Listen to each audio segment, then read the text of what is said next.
नमस्कार, आप देख रहे हैं TFI, भारतीय सोशल मीडिया का ओजी। निस्संदेह टाटा मोटर्स ने सिंगुर में जो कुछ भी पाया उसकी ब्याज समेत क्षतिपूर्ति उन्हें मिली है। परंतु ऐसा भी क्या हुआ था सिंगुर में जिसके कारण बंगाल के आर्थिक क्षमता पर सदैव के लिए कालिख पुत गई। इसके लिए हमें जाना होगा 2003 की ओर, जब टाटा समूह के स्वामी रतन टाटा को एक अजीब विचार आया। जब उन्होंने अपनी कार की खिड़की से बाहर देखा और 4 लोगों के एक परिवार को एक ही स्कूटर पर यात्रा करते हुए पाया, तो वह उस असुरक्षित यात्रा की कठोर वास्तविकता से प्रभावित हुए, जो लाखों भारतीयों की आम दिनचर्या का एक भाग बन चुका था। अंधेरे में फिसलन भरी सड़क पर मां और पिता के बीच फंसे बच्चों के साथ इस हृदय विदारक दृश्य ने बदलाव लाने की तीव्र इच्छा को जन्म दिया। रतन टाटा ने एक सरल, सुरक्षित और किफायती कार की कल्पना की, जो भारत के उभरते मध्यम वर्ग की जरूरतों को पूरा करेगी। इस सपने ने टाटा नैनो को जन्म दिया, जिसे उपयुक्त नाम लोगों की कार दिया गया। परंतु यह राह बिल्कुल भी सरल न थी। मूल रूप से इस महत्वाकांक्षी परियोजना का निर्माण पश्चिम बंगाल के सिंगूर में एक भव्य फैसिलिटी में किया जाना था। यह निर्णय न केवल ऑटोमोटिव इतिहास में अंकित होता, बल्कि पश्चिम बंगाल के राजनैतिक परिदृश्य पर भी एक अमिट छाप छोड़ता। जिस कार को आम आदमी को सशक्त बनाने के लिए डिजाइन किया गया था, वह राजनैतिक उथल पुथल के लिए उत्प्रेरक बन गई थी। वो कैसे? 2006 में जब प्लांट लगाने के लिए जमीन का अधिग्रहण किया गया, तब राज्य में वाम दल की सरकार थी। उस समय विपक्ष के नेता ममता बनर्जी के धुर विरोध और भूख हड़ताल के बाद टाटा की यह परियोजना बंद हो गई थी। जब 2011 में ममता बनर्जी के नेतृत्व में पश्चिम बंगाल में तृणमूल कांग्रेस की सरकार बनी, तो उसने अधिग्रहित जमीन टाटा मोटर्स से लेकर उसके मूल स्वामियों को वापस करने का निर्णय लिया। इसे टाटा ग्रुप ने कलकत्ता हाईकोर्ट में चुनौती दी। जून 2012 में हाईकोर्ट ने भूमि पट्टा समझौते के अनुसार जमीन पर कंपनी का अधिकार माना। इसके बावजूद टाटा मोटर्स को उनकी भूमि वापस नहीं मिली। परंतु इतना सब आपको क्यों बताया जा रहा है? आखिर इसका आशय क्या है? सिंगुर में जो कुछ हुआ उसकी भयावहता को सही मायने में समझने के लिए हमें उस समय की ओर मुड़ना होगा, जब टाटा मोटर्स बंगाल में औद्योगिक परिवर्तन का अग्रदूत बनने को तैयार थी। तत्कालीन विपक्षी नेता ममता बनर्जी ने सिंगुर में भूमि अधिग्रहण का पुरजोर विरोध किया और टाटा मोटर्स की महत्वाकांक्षी परियोजना पर प्रभावी रूप से ब्रेक लगा दिया। जब तक सिंगुर परियोजना बंद हुई, टाटा मोटर्स पहले से ही उद्यम में 1000 करोड़ रुपए से अधिक का निवेश कर चुकी थी। टाटा के साथ लंबी कानूनी लड़ाई के बाद 2016 में ममता बनर्जी सरकार ने किसानों को जमीन वापस कर दी, जिसे काफी धूमधाम के साथ प्रचारित किया गया था। क्षतिपूर्ति के रूप में सरकार ने किसानों को 2000 रुपए की मासिक सहायता और 2 रुपए प्रति किलोग्राम की दर से 16 किलो चावल प्रदान करना शुरू किया।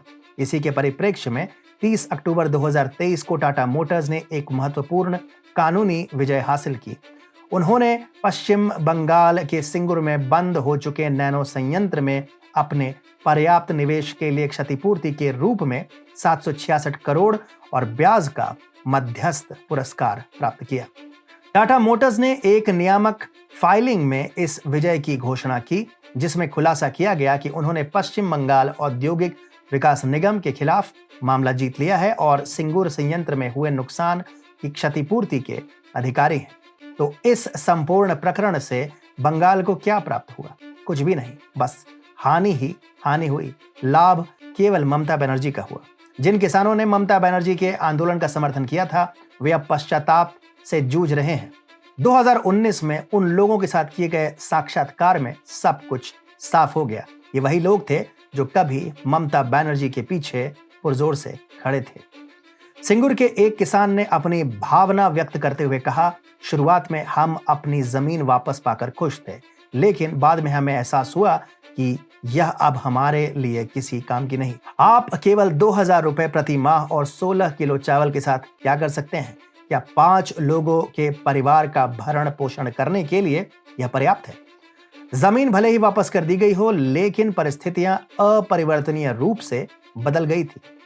किसान संजीव सामंत ने कड़वी सच्चाई बताते हुए कहा, टाटा के चले जाने के बाद हमें नौकरियां नहीं मिली, अब हमारे पास जमीन तो है लेकिन खेती नहीं कर सकते। हम कब तक इस तरह मामूली सरकारी अनुदान पर निर्भर रह सकते हैं। कसरबेरिया सिंगूर के एक अन्य ग्रामीण हरि मंडल ने सहमति जताते हुए कहा, यह सच है कि हमें अपनी जमीनें वापस मिल गई, लेकिन 500 एकड़ से अधिक भूमि उपजाऊ नहीं है, यहाँ कोई खेती नहीं होगी और हम अब बेरोजगार हैं। मध्यस्थ फैसले के अनुसार टाटा मोटर्स अब बंद हो चुके सिंगूर संयंत्र में हुए घाटे के लिए पश्चिम बंगाल औद्योगिक विकास निगम से ब्याज सहित 765 करोड़ रुपए से अधिक की वसूली करने को तैयार है। जो बंगाल के लिए औद्योगिक कायाकल्प का प्रतीक हो सकता था, वह ममता बनर्जी की सनक के कारण विलुप्त हो गया। हालांकि जैसे ही एक अध्याय बंद हुआ, दूसरा अध्याय एक SMS संदेश के साथ खुला, जो रतन टाटा तक पहुंचा, जिसमें लिखा था, गुजरात में आपका स्वागत है। उस समय गुजरात के शासन के शीर्ष पर थे नरेंद्र मोदी, जो बाद में भारत के प्रधानमंत्री के पद पर आसीन हुए। मोदी ने नैनो के पुनरुत्थान के लिए मंच तैयार करते हुए गुजरात के साणंद में एक विनिर्माण सुविधा की स्थापना के लिए आवश्यक व्यवस्थाएं तेजी से प्रदान की। उस महत्वपूर्ण SMS के 6 साल बाद साणंद संयंत्र ने न केवल नैनो परियोजना में जान फूंक दी, बल्कि गुजरात की अर्थव्यवस्था के तीव्र उत्थान में भी महत्वपूर्ण भूमिका निभाई। इस सुविधा ने लगभग 10,000 लोगों को रोजगार प्रदान किया, जिसने 2001 में मोदी के सत्ता संभालने के बाद से गुजरात की प्रति व्यक्ति आय को 3 गुना करने में महत्वपूर्ण योगदान दिया।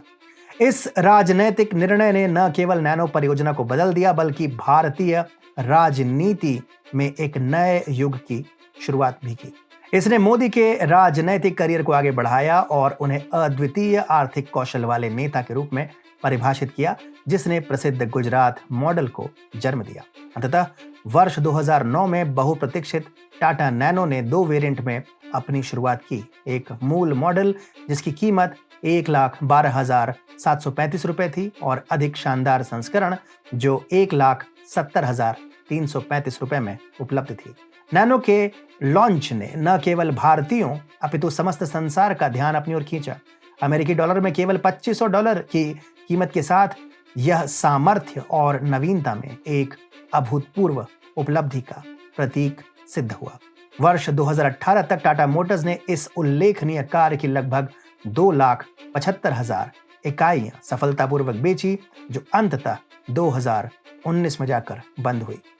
सिंगूर की कथा इस बात की स्पष्ट याद दिलाती है कि राजनैतिक निर्णयों के नतीजे समय के साथ किस तरह से प्रभावित हो सकते हैं। सिंगूर की यह कथा इस बात को सिद्ध करती है कि कुछ राजनीतिक फैसले ऐसे होते हैं जिनकी छाप अमिट होती है और जिनका खामियाजा उस राज्य को हमेशा हमेशा के लिए चुकाना पड़ सकता है।